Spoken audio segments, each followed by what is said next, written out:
All right, thank you, and good morning, everyone. And I'm so excited for all of you to join this presentation today for my June SCVMS webinar. For those of you who do not know me, my name is Melissa Tompkins Lewis. I am the owner of South Coast Veterinary Management Solutions. I am a veterinary business management consultant, and I work with hospitals all over the country to help them with practice management issues, right? We all love those. I'm super excited today to have my good friend Jess Molina come talk to us about all things that are really cool when it comes to incident reporting and mistakes and corrections and all the fun stuff that we deal with as practice managers or practice owners. She and I have been good friends for a long time, and I'm super stoked to have her on here. So a couple things. I will go through all of the people that are online watching this, and I will mark down your name and track you so I can get you a CE certificate later since you attended the live session. If for some reason I have questions, I may shoot you a chat. So if you see something for yourself, maybe take a look. For those of you who do have questions for Jess, please throw them in the chat as she's talking. I will interject to her and ask her those questions, so please feel free to throw them in there. If it's a very complicated question, you're welcome to unmute yourself and ask directly. But otherwise, let's use the chat for our big communication so we can keep it a little bit organized. And so I think we're going to go ahead and just let Jess take it away. And for those of you who do not already follow my YouTube channel, it's at South Coast Veterinary Manage 263. If you get my emails, you can get them however you want. So anyway, good morning again, and let's go ahead and let Jess take away this talk. Well, thank you everybody for coming. Good morning, good afternoon, depending on where you're at. I know that you all have really, really busy schedules. So for you all to come and join this session is really meaningful to me because I too was a practice manager for many, many years.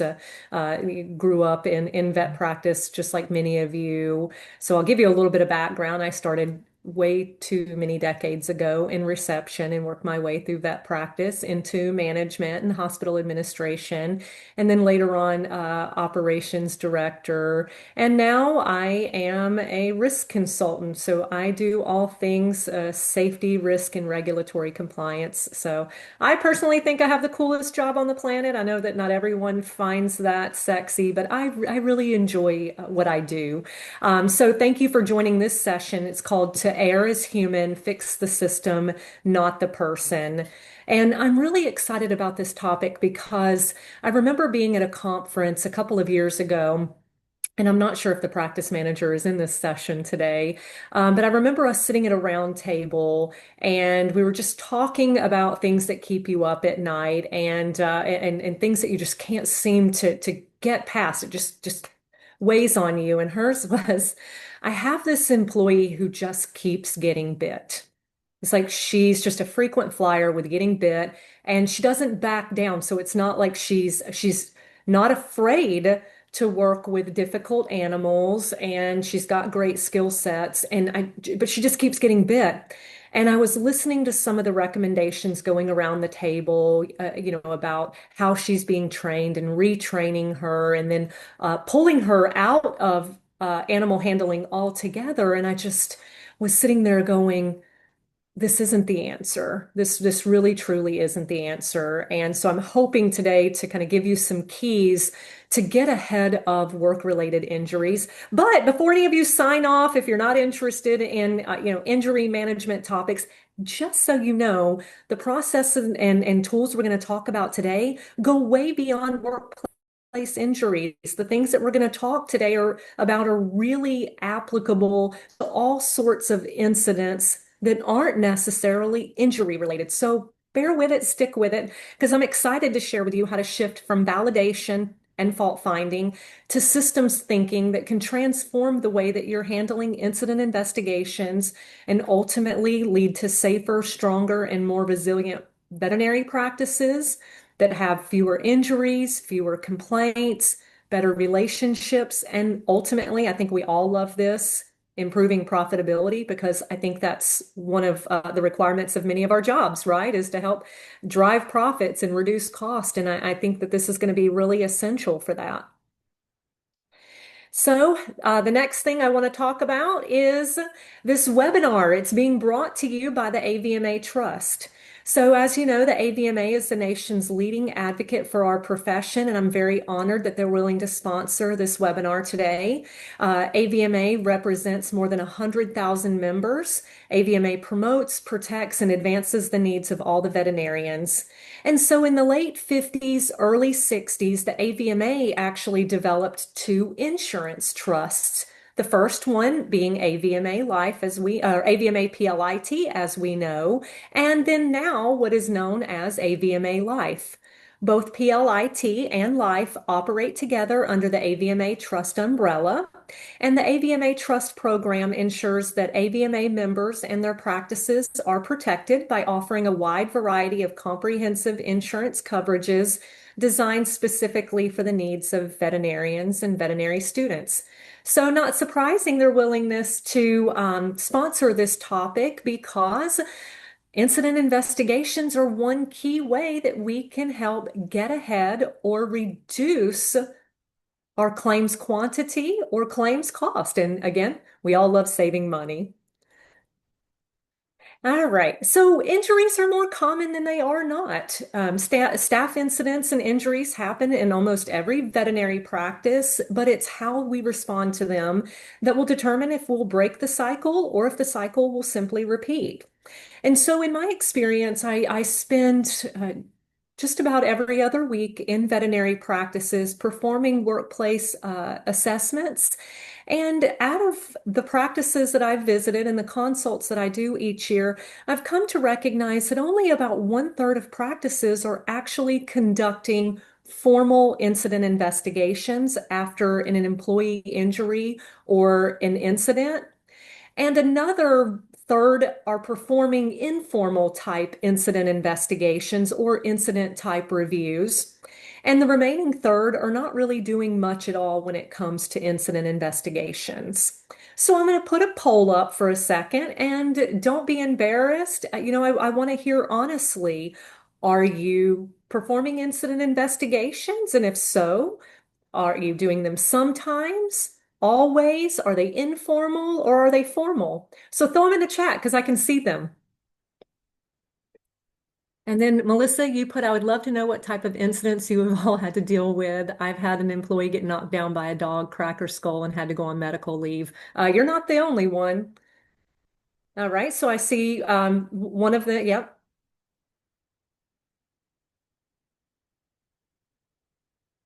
sometimes.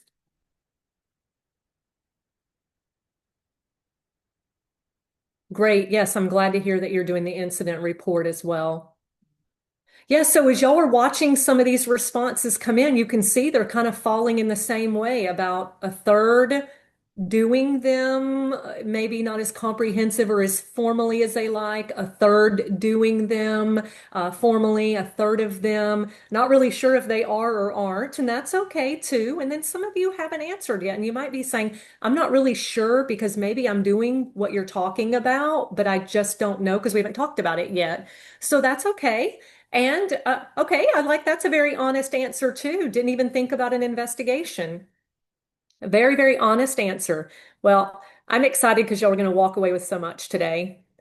So, among those that are investigating, majority are falling short on identifying the true root cause, which then just leads to repeated future injuries or incidents, or incidents just kind of waiting in the wings. I call it like rolling dice, because sometimes I'll meet with a practice and I'm reviewing their injury history and they have no injuries or no claims. And I'm like, great. And then the more we talk, it turns out they actually don't have strong formalized programs or processes. And so what's been happening is they're just essentially kind of rolling the dice.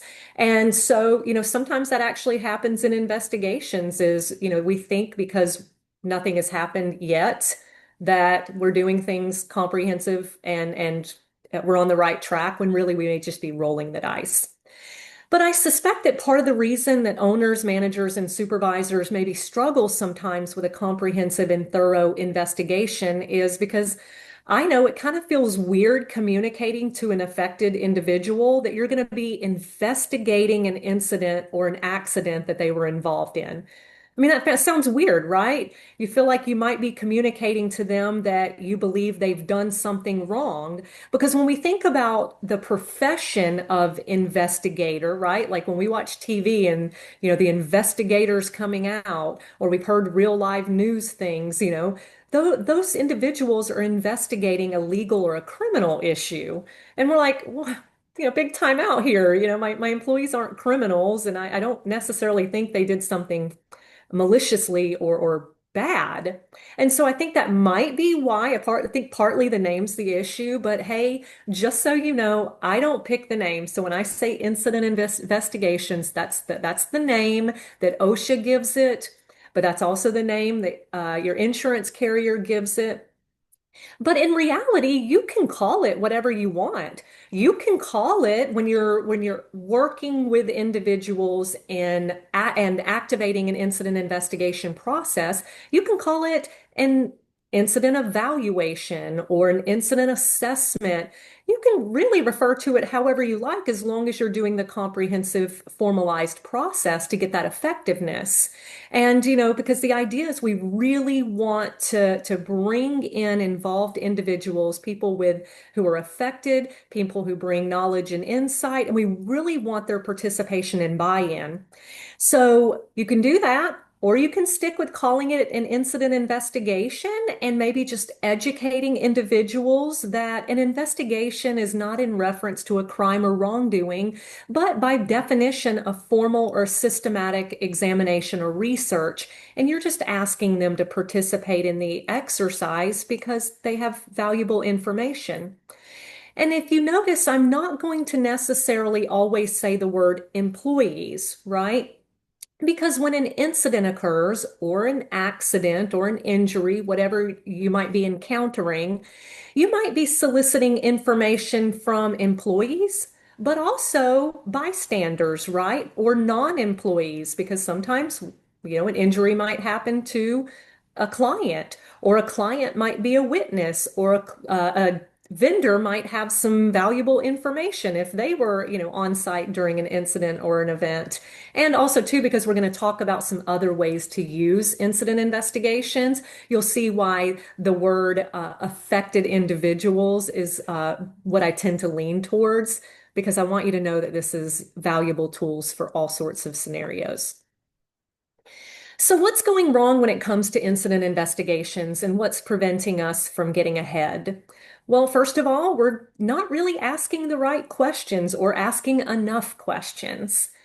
We're not involving the right people, and really that just means we're not involving all the people. And we're not typically looking deep enough because most incident investigations that I see, they tend to stop at identifying the action that led to the incident or the injury, not necessarily the system that allowed the action to occur or the hazard to present. And so here are a few of the common pitfalls in veterinary incident investigations. Too often, incident investigations start and stop with confirming that what the employee has reported is accurate. So it's focusing on validating the information, validating that it happened how it was described, or validating who contributed or who was at fault. And once the conclusion is that human error was involved, we tend to defer to retraining the employee. And then the case gets closed and we move on. And I always have this little kind of joke with my managers that I work with. And, so please take this a little lighthearted when I say this, but I say, if you've ever had an incident occur or an employee injury, and you're evaluating it, and they did something that they were not supposed to do or did something differently as trained, and you've retrained them, I'm going to invite you to kindly stand up, walk across the room, and bang your head on the wall a few times and sit back down. And and I say that because you're going to be frustrated. It is going to happen again. But it just happens. I mean, I know I kind of chuckle a little bit, but that's really what happens is because retraining simply isn't a corrective action. It's just repetition. And so the goal of this session is to go beyond validating and fault finding and to start investigating and really understanding. So we're going to discuss how systems thinking is going to help us really stop reoccurring problems, allowing us to identify where and how we can prevent the hazards from even having the opportunity to present in the first place. So, all right, before we really start digging into the knit and grit, any questions so far, Melissa? Have there been any in the chat? More just statements about those of us who've had clients get injured at our Oh, hospitals. Me and Sandy both had client injuries. And I'll be honest, this was at my first practice, and I did not write any type of report. One of them we had to call the paramedics, and it oh did man. not occur to me to write a report of anything because she tripped over her own cat's carrier. I thought, well, we didn't do anything wrong, so yeah. Oh, goodness. And my presentation is, there we go. It just all of a sudden, there we go. A pop-up covered my screen for a moment. Well, let's talk now about some, Before yeah. you move on, Dee does have a comment that she thought that the reason to do the retraining was to cover your butt for OSHA. But obviously that's true, but what else? Well, actually, Dee, we're going to talk about that a little later in the presentation because I'm not saying you're alluding to something. I'm not saying that retraining or training is not necessary. It's not typically the adequate corrective action because we really haven't identified the true root cause. So we're going to talk about that. And for those of you that said you're doing a report and even contacting workers' comp, filing that claim, absolutely, those are critical steps in the injury management process. So good job for those of you who are doing that.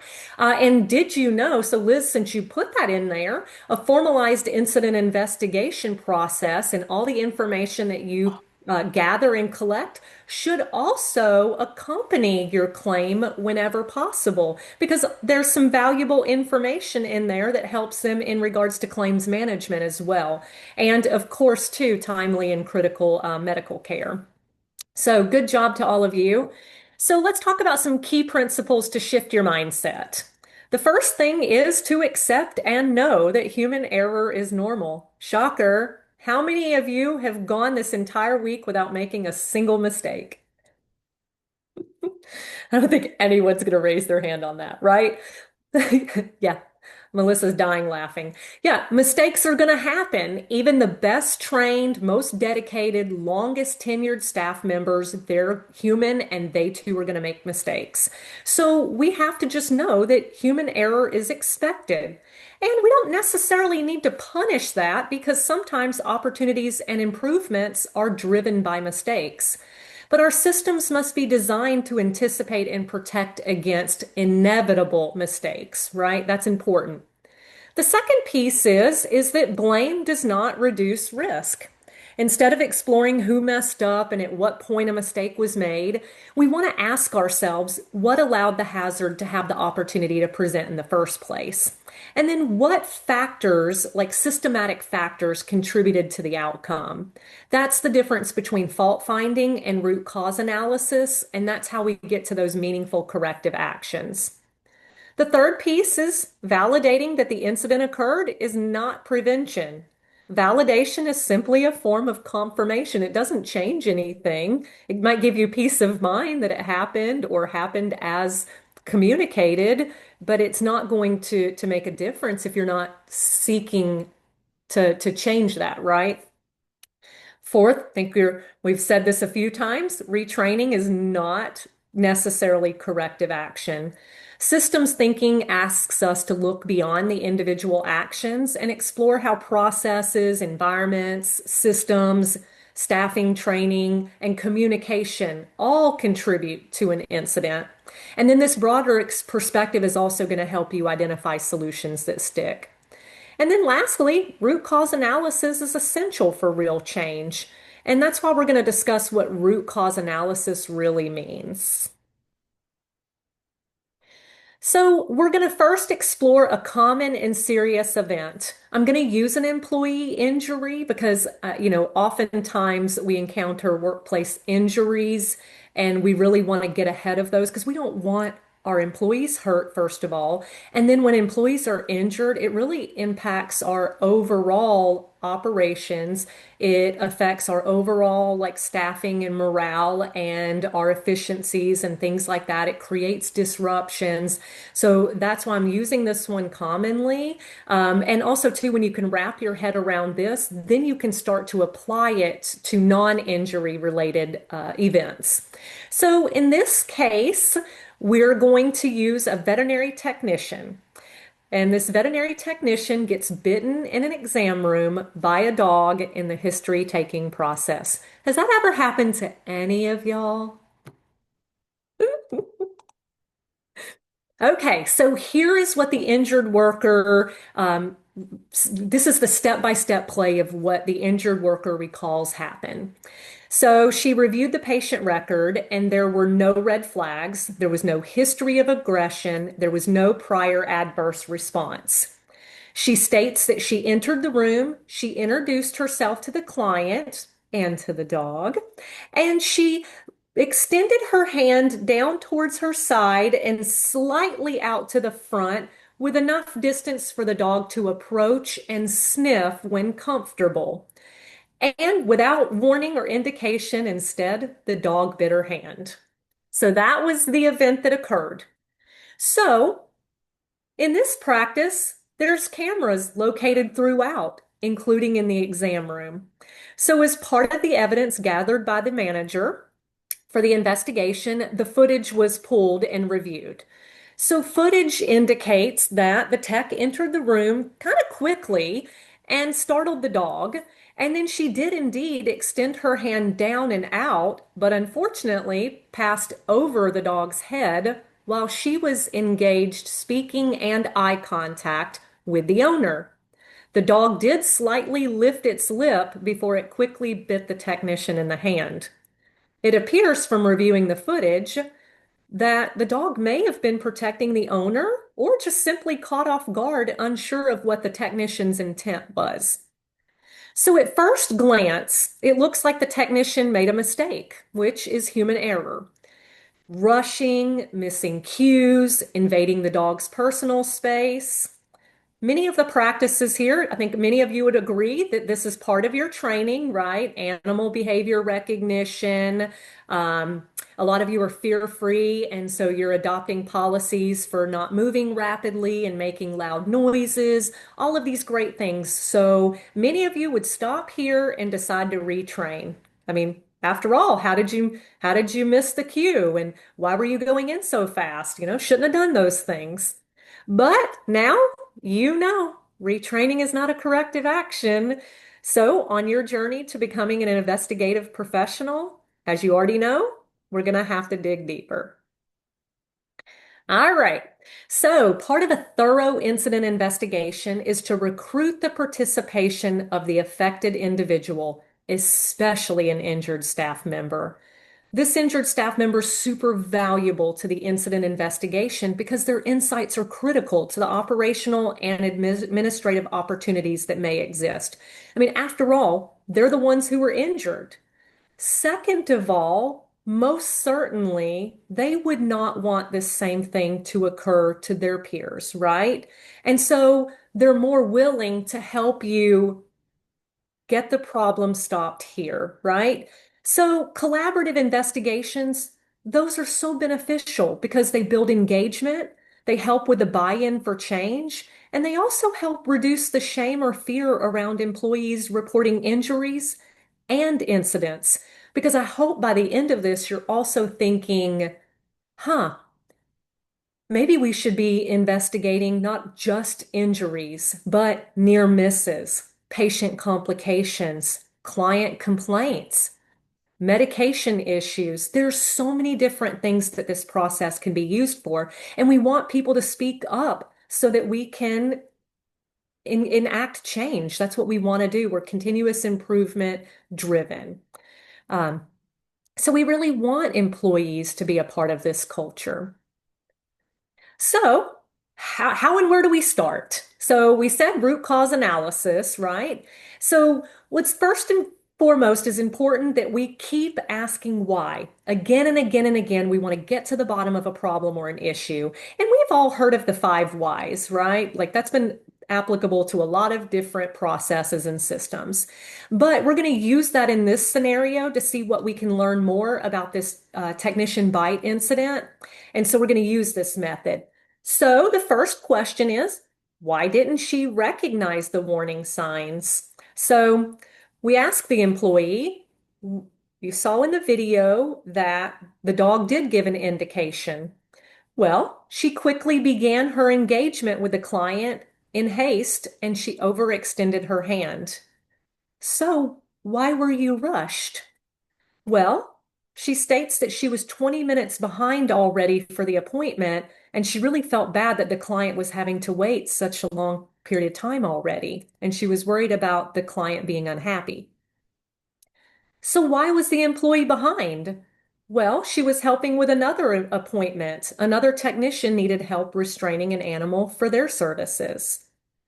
So why wasn't someone else available to help with the appointment? Either the other appointment or the current appointment?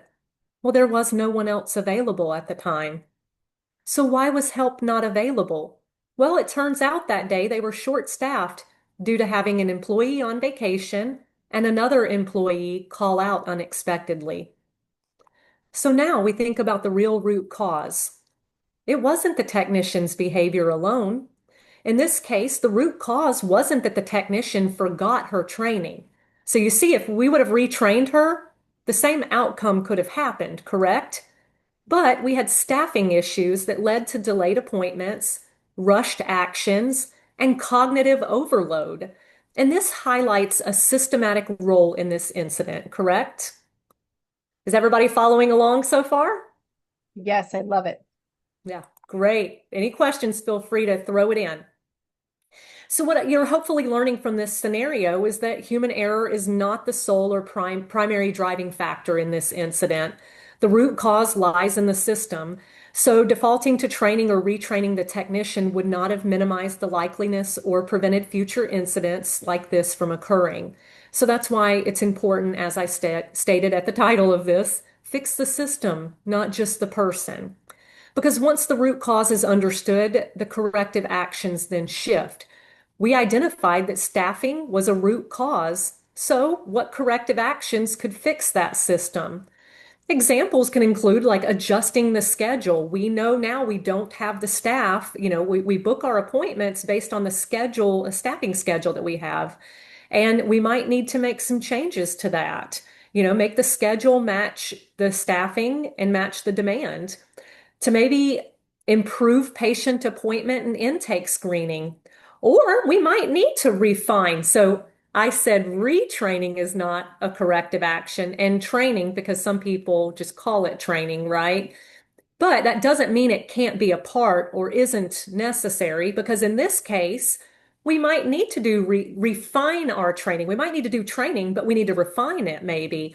So, like I put an example of here what that might look like. I might say, hey, we do training, but I don't know if I've necessarily trained my staff on risk zones.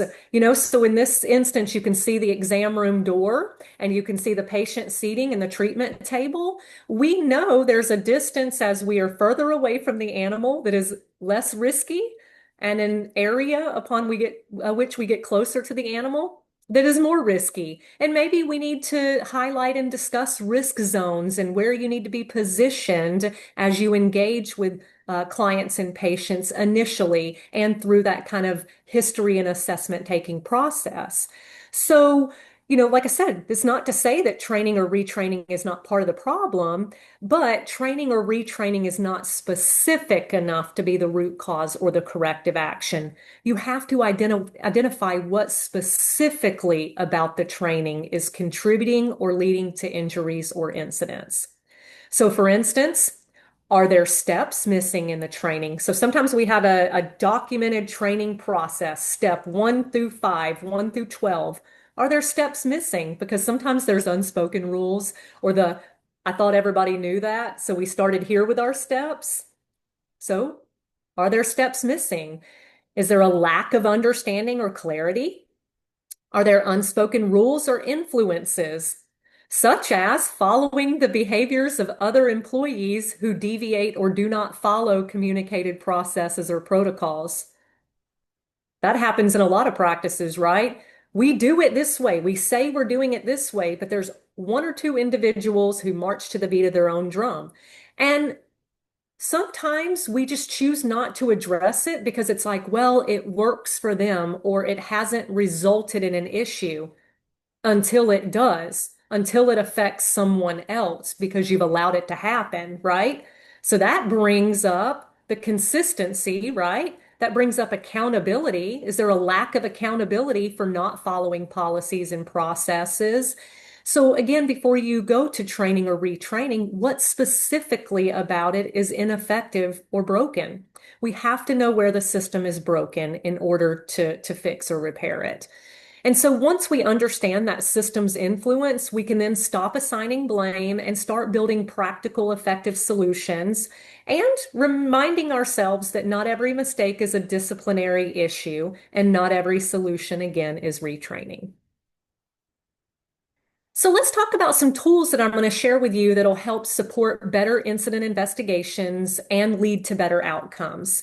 Most importantly is if you're not using a formalized incident investigation form, I encourage you to do so because for me, I'm very systematic and I want to make sure that I'm thorough. And sometimes we just forget things. We just get caught up in the moment. And sometimes a step-by-step kind of guide or flow sheet can just help us be thorough, comprehensive, think through, challenge ourselves. So if you're not using one, I encourage you to use to do so. And Melissa is going to send that out. So you all are going to get a wonderful packet of tools, and one of them includes a step-by-step guide and the form all integrated into one. So it'll be a nice little process flow of how do I prepare? How do I start? My information I need to gather, my incident investigation form, and then how do I get to my root cause and corrective action, and then the documentation of all such. So that's going to be in one of your tools and resources, as well as an OSHA fact sheet, and of course, this presentation. And then we've already discussed the 5 whys technique. And again, that's also in that resource tool that I sent. Root cause analysis templates, which I'm going to talk about in a moment. And I'll also refer to what's called a culpability matrix, because that's going to help you if you need any additional guidance or sometimes that question of whether or not disciplinary action is warranted, right? Because sometimes we have a moral or ethical dilemma with if an employee should be punished when an incident occurs, right? That'll help you with that. And then, of course, too, you can always develop your own personal practice, like checklist for system versus human error indicators. And that's very specific to your practice. So let's talk about one. It's called the fishbone diagram, and it is an effective root cause analysis tool. And so in the fishbone diagram, some of you have maybe seen this at other conferences and things like that. But this is a tool that helps you identify specifically what people, processes, equipment, environment, or measurement factors contributed to an incident. And for me, this can be a little bit complex, but if you better understand it, it makes it easier. And so we're going to look at some examples real quick underneath each of them. So in this visual, just know this, in this visual right here, these are just potential examples. You would fill in based on your evaluation and incident investigation process, you would fill in the information. These are just some examples to get your mind rolling through it. So we're going to say a bite, right? We've got this bite incident. When we talk about people, it could be something like lack of experienced staff or lack of training, could be fatigue, right? Some people are just overworked and unrested. Are we short of staff? Equipment could be things like lack of PPE or defective PPE or other types of equipment, or just not using it. So, for those of you who do x-rays on cats, I'm sure some of you encounter the individual who just will not use certain PPE during radiology, right? Um, Poor surfaces, that can be an issue. Method or processes, that can be things like not following processes or not reviewing histories or following pain management protocols, or maybe not even having a pain management protocol. Environment could be things like noise, crowds, lighting, other distractions or other nuisances. Measurements would be things like space, time, any other types of tools that are applicable to the setting, the veterinary setting. So, kind of, when we look at this veterinary technician bite, under people, it wouldn't be all of those things. Those were just some of the examples. If we were using the fishbone diagram on the dog bite to the technician, we would have shortage of staff, right? Under equipment, uh, one could argue PPE not being worn. If you have a policy that, whenever you're handling animals, that you have some type of guard. I've worked with practices where all employees who handle animals wear gauntlets, protective gauntlets. They're just fitted sleeves that look sleek and nice and help create a barrier. I don't know if that's your policy and it's not being worn. That could be an equipment issue, right? Um, we know that from a method or process in that case, she walked in rather quickly, right? Hasty. We know that measurement, she was in a space that left her compromised, right? She was too close to the dog. That's how you would use that fishbone diagram to analyze and get down to the systematic issue. And then from there, you want to get to kind of the tell. So like it's to look like it's a fish. You want to get to the tell. What can I do to keep that people issue from occurring, that method issue from occurring, that environmental issue? So you want to get as far left. Now, for me, I like to use the weed analogy. For me, it's just easier to digest. And if you turn your fish upright, it kind of almost looks like a plant. I know it kind of looks like a rocket too, but use some creativity and imagination here. It kind of does look like a weed, right? And so I like the weed analogy because really the root is where problems manifest, right? The root is where the issue can be weeded out. So I like the weed analogy, and I'm going to use that a little more here. Because when you think about a weed, think about it. If you have weeds growing in your yard, if you just plucked off a leaf, is it going to die? No. If you just mowed it down, does it go away? Is the problem solved? Nope. Sometimes if you just broke it off, right? You just try to pluck it. You just pluck the whole weed. Does it go away? No, because we have to get down to the roots. That's why I like the weed analogy, get to the root cause. So if you think about it, I like to think about things like people, measurement, equipment, all of that. Those are all the leaves, right? And the systems are below the surface. So we have surface causes, but we got to find out why our surface causes are allowed to even exist. So if we say lack of PPE, what system or process allowed for personal protective equipment to not be available, right? Why are we not ordering it? How did we not know the last one was damaged and we didn't have a backup, right? Like, what? How did we not know that this was hazardous enough to need PPE? See how there's like all these whys and we can get into this systematic thing? So when we look at root causes, it's things like inadequacy of training. What is our gap in our training? Lack of accountability and discipline, lack of inspection or maintenance process, outdated procedures or lack thereof, improper staffing and scheduling, conflicting information, no policy or procedure. Those are things that fall into kind of roots, right? And so now let's talk about that last tool that I was talking about, the culpability matrix. This is the one that helps us differentiate between true human error and system design flaws.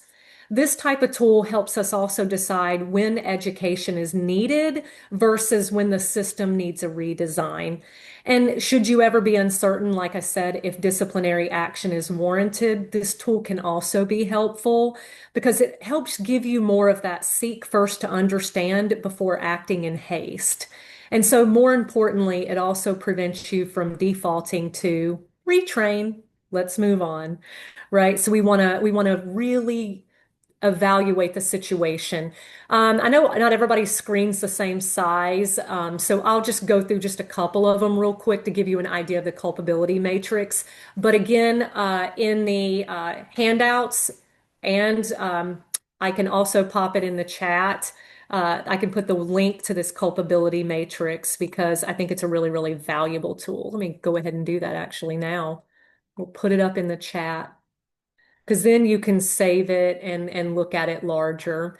But like when we talk about investigating the cause, was the job expectation made clear? If yes, we might move on to the next question. Is there a current standard operating procedure or written rule? We're going to say the answer to this is no. Well, then the employee should not be held responsible for rules that don't exist, right? We gotta make the rules. But say there is a current operating procedure and a written rule. The next question is, was the employee instructed or influenced to do this by a supervisor, trainer, or other figure of authority? So then we're going to say yes. And so in that case, there may be a divide between management expectations and supervisory actions. Therefore, we want to interview employees who perform that same task, verify if there's a common problem, and repeat the exercise. And then, of course, you also want to evaluate your process. Like, so when you put things into place, you need to go back and track and measure. Like, right, we always want to make sure that what we're doing is working and it's effective. And so I really like this culpability matrix. I'd love to go over every scenario with you, but this is a really, really cool tool to help you again walk through and say, am I asking the right questions of myself and others? All right, moving on. So, as I said, the investigative approach isn't just for employee injuries. It's just as powerful when it's applied to client complaints, medication errors, patient care complications, equipment failure, bumps, bruises, and near misses. Basically, anywhere anything could go wrong, did go wrong, or is suspected to go wrong, this process can help uncover and fix root causes. And what I really, really love about this is because the more you do incident investigations, hopefully the less incidents that you have. And for that reason, I want you to continue to do them. Find opportunities to keep your skills up on incident investigations. Idealistically, I'd like you to have no injuries and be able to use it on bumps, bruises, and near misses, right? Because bumps, bruises, and near misses are sustainable injuries with the potential to happen, right? And I'm going to use another example for incident investigations, root causes, corrective actions, and the viability of using them for bumps, bruises, and near misses. So, say you do not have a culture of people reporting to you bumps, bruises, and near misses. And so, we're going to say you have stairs that go up to offices. And Bob's going up the stairs and he trips and he says, "Oh, my manly big feet," right? He doesn't get hurt. Thank goodness, but he just thinks my feet are big because I'm a guy and, these are stairs and, like, whoops, thank God I didn't fall. And you never know about it. And then a week later, Molly's going up the stairs and she trips and she thinks to herself, ugh, I'm so clumsy. I was probably in a hurry or I didn't lift up my foot properly. Whew, thank goodness I caught myself because I certainly wouldn't want to fall down the stairs. And no one says anything, right? You don't know about it. And you can't track what you don't know. and you can't research what you aren't informed about. So then the next week, Carrie's going up the stairs. She falls. She breaks her arm. Well, we know when there's a major injury, everyone, even though workers' comp is technically confidential, an injury to our teammates, our family, we tend to know that an injury occurred, right? It permeates the staff quickly. And everybody's like, oh my gosh, did you hear Carrie tripped and fell down the stairs and broke her arm? And you find out that Kevin was like, oh yeah, I tripped the other day. And then Molly says, oh yeah, me too. And you're thinking, "Ugh, why did I not know this? Because there seems to be a pattern here, right? So your light goes off and you go and put your incident investigation into process. So you're investigating this incident and you go and you evaluate the stairs and you notice that one of the tread lips is loose. And so you put on your investigative cap and you say, what is causing that? And you're wiggling and you're looking and you notice there's a nail loose. And so you say, oh, root cause, the nail is loose. And I go get my handy dandy hammer and I bang that nail in place, right? Now I have corrected the action. Now in the chat, how many of you think that my day is done? Proper root cause and proper corrective action. Tell me if you agree or disagree.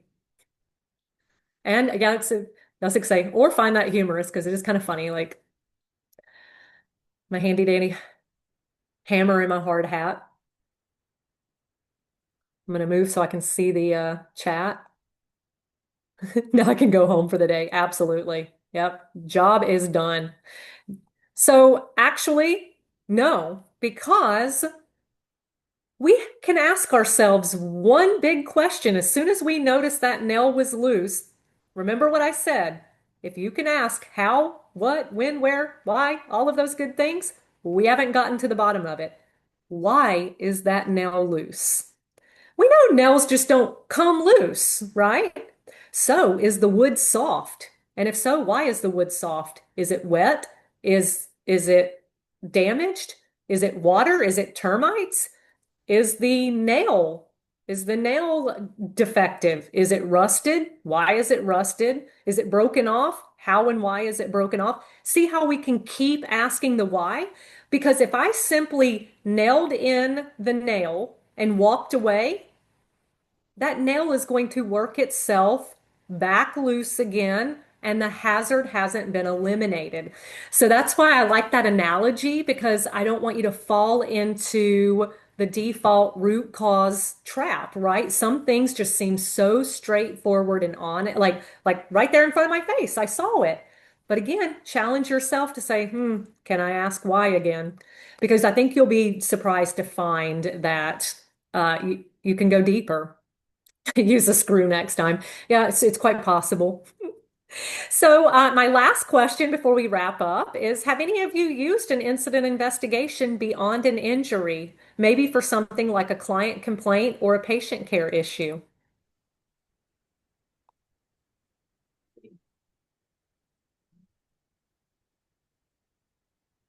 No chat's popping up, but while we wait for that, I do have a statement for regarding an injury with a building. My long time ago, before I was in this field, I had someone, the break room doors were solid wood and you're going in and out, in and out. I got hit inside of the head by the break room door because I was thankfully looking another direction, talking to a friend. So I got hit in the side of the face. It hurt. I had a bruise. We moved on, but they never did anything about the doors other than say, hey, open the door slowly. But they didn't put windows in. Well, the next week, a guy literally had the same thing happen, but he was facing the door forward. He broke his freaking nose. So the open door slowly thing did not solve it. So eventually they got new doors with like windows so you could actually see who was on the other side of them because they clearly learned the first time was not. Yeah, and as we roll into questions now, I'm going to actually tell you, Melissa, that's a great point because sometimes it seems like the solution to the problem is so vast in either cost or time that it feels like there's no viable solution, right? And this is, of course, where it's a great opportunity for collaboration. Like I said, bringing in various parties, your safety committee, a team of employees, and saying, hey, um, we can't replace this door. We can't do this. Let's all brainstorm together. What can we do? Is there a process change? Is there a communication measure, right? Like, could we put in some type of light feature? Could it be one way versus two? Like, every practice is different. I know in your case that may not have been a one way in, one way out, may not have been an option like a restaurant is. But I'm just saying, like, having conversations about what can we do and saying, hey, let's not walk away without coming up with one or two things we could try. So don't give up if it feels like the optimal solution we simply cannot do. It's just not reasonably feasible.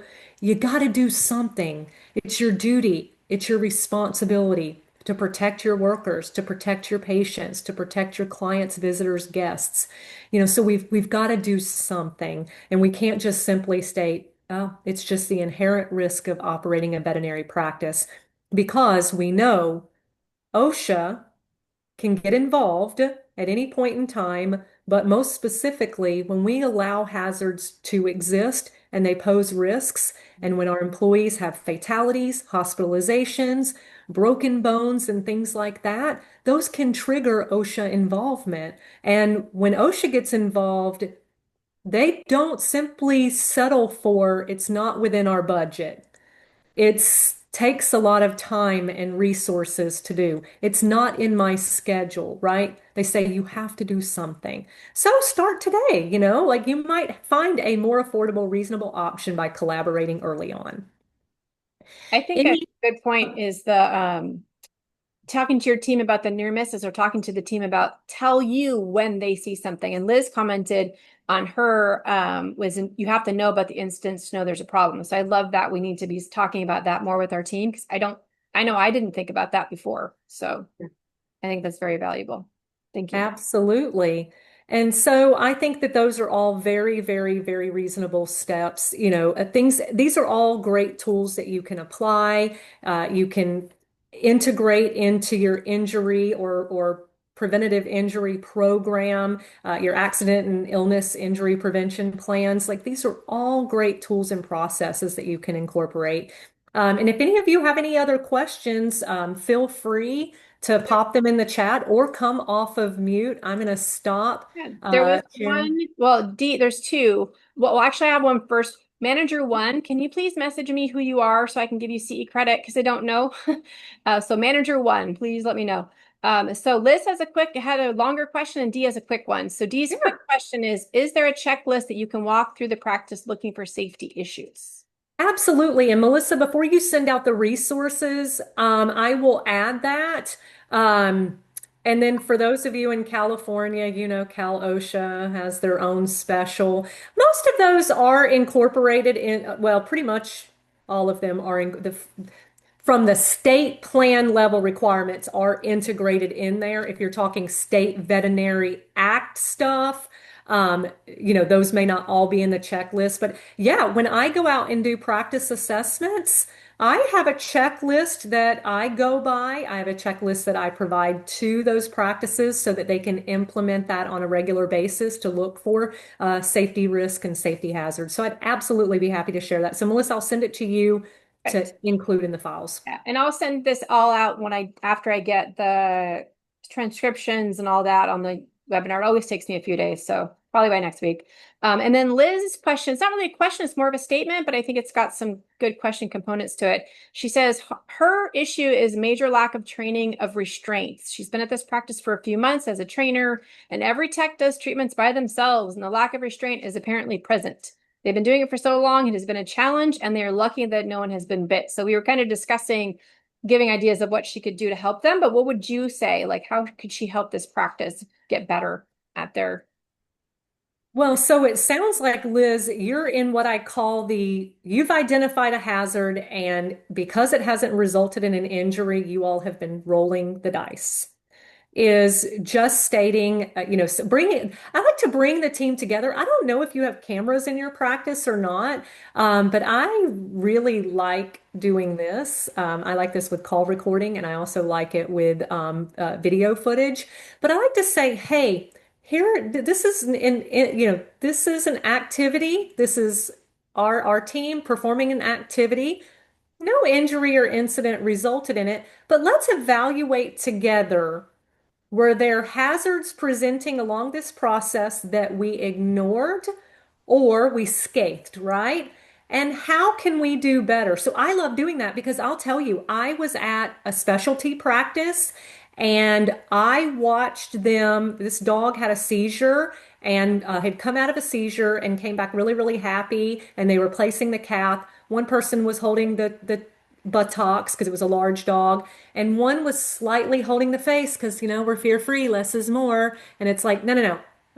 You still have to effectively restrain. This is not restrain. And then the other employee is, shaving and got all the tools and getting the cath placement ready. And every time she's bending down and moving forward, she's going across the dog's face. The doctor's watching because I don't do cath placements. I'm just observing. And when you're done with your task, I will step in and do my doctorly duties, right? So the doctor's watching, not saying anything. Two other staff members, because the dog is super cute, are just watching nearby. I am thinking to myself, am I the only one seeing the problem here? No one's saying anything, right? And I had this epiphany because I was in practice myself, right? I was a practice manager. Is sometimes we think if it was a problem, the doctor would have said something. Or if I say something, I'm being insubordinate or I'm questioning their choices or their decision or their guidance, right? Or who am I? I've been here for a year, they've been here for 5 years. Or they're a credentialed technician, I'm just a veterinary assistant. And people aren't willing or are afraid to speak up. Here's your opportunity to create a culture of safety and say, we're not going to keep rolling the dice. We're not operating safely, and we've got to be willing to look out for one another. I am not willing to allow one of you to get injured. Like we're going to do better. And let's look and explore all the ways that we can do so. And taking these micro activities or events and having them communicate. So let's dissect this situation. Let's monitor these individuals performing this task, almost like role playing, right? Role playing's fine. And then say, could we have done better or differently? And then people start to feel okay and better about asking questions or speaking up because we say it's not because we're questioning someone's work. It's because we care enough to keep them safe, to ask the questions, or to head off the hazard. And so I think that that's very, very critical in building and fostering that culture. Good, thank you. Are there any other questions? I don't see anything new in the chat. All right, awesome. Well, I appreciate Jess. Thank you so much for doing this talk today. I will send out all of the information after I put it all together with the webinar video and get it uploaded to my YouTube channel. So you'll get that probably within the next week. And, if you need to share it with your other leadership, it's a great thing to do. I'm excited that you're giving us some of the tools of the handouts and things. It's awesome. So thank you guys so much. I appreciate you all for joining my webinars, and I appreciate Jess so much for coming on and speaking today. I have another webinar coming up, and I don't know the date. I think it's July 12th, but don't quote me. And Cheyenne Flirks is going to be on. She's going to be talking another talk about social media, but she's got like a different angle from Rhonda, and it's going to kind of be a continuation of some of the things Rhonda talked to us about last month. So I'm really excited for her, and I'm excited for all of you, and thank you so much for joining, and I hope everyone has a great rest of your day. And if you want to follow my YouTube channel, it's at South Coast Veterinary Manage 263 on YouTube. All right, thank you so much. Bye-bye.